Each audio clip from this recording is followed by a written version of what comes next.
Keras hidup ke Indonesia nih beda. Kalau engkau tak kuat hidup ke Indonesia, kabur aja dulu.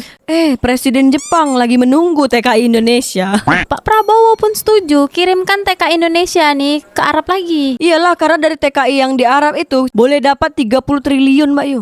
Devisa negara tuh beda. Tak perlu jual minyak kelapa sawit, tak perlu jual ini itu, ya kan? Cukup orang Indonesia keluar negara untuk bekerja, kirim duit ke Indonesia.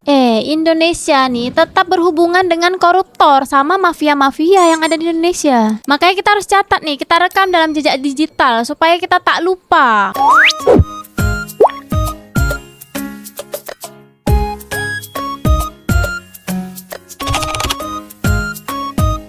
Di Indonesia, minyak kita tuh minyak curah aku rasa, yang downgrade, yang paling buruk kualitasnya. Minyaknya dikurangi jumlahnya dari yang 1 liter jadi 750 ml. Habis itu dioplos, dipalsukan pula. Sekarang rakyat Indonesia beli pun harga udah mahal. Dulu 14.000, sekarang udah 16.000. Tapi sekarang minyak kita nih apakah masih dijual di pasar-pasar atau di kedai beda? Masih lah, aku baru beli 2 semalam.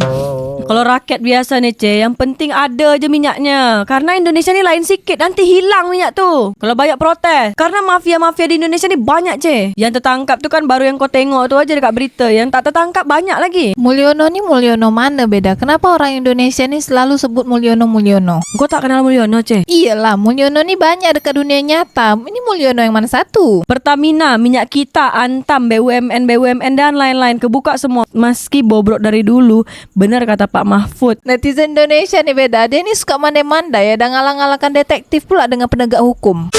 Dalam pertemuan dengan jajaran pimpinan redaksi media massa nasional Selasa 11 Maret 2025, Komisaris Utama PT Pertamina Persero Muhammad Iriawan mengaku bahwa Pertamax sempat mengalami penurunan penjualan hingga sebesar 16%. Meski begitu, ia menyampaikan bahwa perlahan kepercayaan publik kian membaik sehingga penurunan penjualan tersebut tak berlangsung lama. Itu kan kemarin Bintang Emon ada bikin video tuh, Mbak Yu. Keresahan atau ekspektasi yang dibuat oleh masyarakat Indonesia tentang SPBU yang bukan Pertamina. Emang Bintang Emon tuh bilang apa beda? Intinya dari video Bintang Emon tuh banyak orang Indonesia nih yang milih untuk isi bensin atau isi minyak BBM dia bukan di Pertamina. Akhirnya tuh SPBU yang selain Pertamina ini terlalu ramai. Baguslah, berarti orang-orang tak perlu lagi isi Pertamina. Tapi gara-gara SPBU selain Pertamina ini ramai, Bintang Emon tuh ada bilang. Bilang apa? Jadi dia cakap, gara-gara SPBU yang selain Pertamina ini terlalu ramai, pemerintah ini akan buat, nanti dia akan datang kebijakan-kebijakan baru, entah itu nanti harganya dinaikkan lah. Intinya SPBU selain Pertamina tuh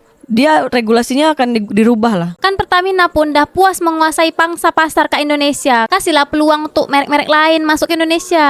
Sekarang yang dikhawatirkan dengan Bintang Emon nih, nanti kalau misalnya merek-merek lain selain Pertamina nih ramai, SPBU-nya, kebijakan dari pemerintah muncul lagi yang baru untuk dinaikkan harganya. Kalau kayak gitu gampang tuh beda, tinggal demonstrasi aja. Kenapa masyarakat mau beli dengan merek lain tapi harganya dinaikin? Susah juga ya hidup di Indonesia nih, Mbak Yu. Keras hidup ke Indonesia nih beda. Kalau engkau tak kuat hidup ke Indonesia, kabur aja dulu. Presiden Jepang lagi menunggu TKI Indonesia. Pak Prabowo pun setuju, kirimkan TKI Indonesia nih ke Arab lagi. Iyalah, karena dari TKI yang di Arab itu boleh dapat 30 triliun, Mbak Yu. Devisa negara tuh beda. Tak perlu jual minyak kelapa sawit, tak perlu jual ini itu, ya kan? Cukup orang Indonesia keluar negara untuk bekerja, kirim duit ke Indonesia.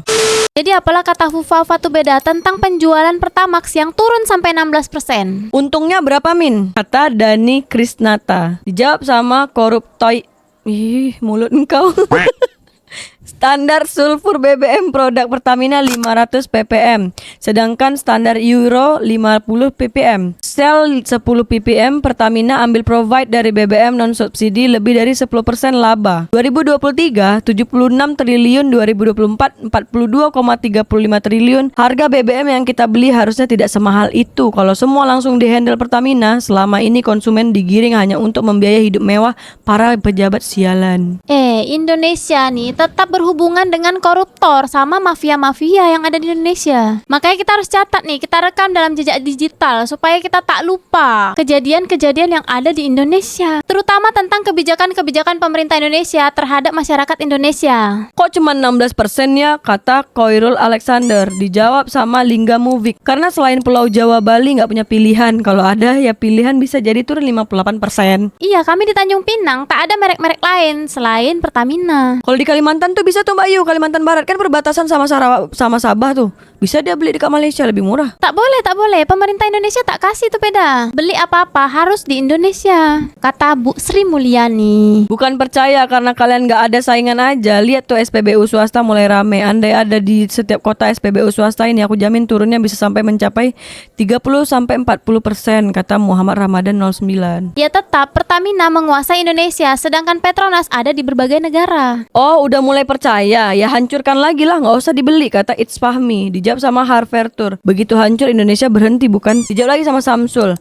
Enggak, kan bisa bentuk perusahaan migas yang baru, orang dan karyawannya yang baru. Dijawab lagi sama Harvertur. Pernah belajar change management nggak? Berapa lama hidupmu tahan tanpa energi? Token berbunyi aja udah panik ya, apalagi minyak hilang di pasaran. Kita tetap masih perlu minyak, terutama Pertamina, karena kita tak punya merek lain selain Pertamina. Harusnya menurunnya lebih dari itu, cuman ya karena pasar mereka memonopoli, ya wajar aja. Coba Shell, Vivo, BP dan lainnya bebas masuk ke semua daerah Indonesia, pasti lebih drop, kata Karir Mantap. Karena korupsi Pertamina ini udah terbongkar, makanya grup-grup WhatsApp orang-orang senang tuh ketahuan. Beli bensin hanya bikin kaya para koruptor aja. Mobil listrik yang terbaik, malah takutnya PLN juga yang meledak lagi, kata Nunatik Official. Sekarang nih beda, mobil listrik kalau nak diperbaiki tuh harganya lebih mahal beda. Dan sekarang nih orang Indonesia tak mampu beli mobil listrik, harga dia mahal betul. Gaji besar dibayar untuk nipu masyarakat, kata 123 Zari. Ada lagi yang komen, orang nggak turun 16% tiap tahun aja rugi kok, dah tuh minus terus lagi, kata Abdi Hussein. Kita doakan semoga kasus korupsi Pertamina nih selesai, dan dia akan datang tak ada lagi nih korupsi-korupsi macam Pertamina. Motor gue mogok gara-gara isi Pertaplos mesin jadi lemot. Sekarang isi sel aja, enteng dan ngacir, kata Ardians. Lihat sisi positifnya, negara berhasil hemat subsidi BBM-nya 16%, kata Bison Stamping. Ada lagi yang komen,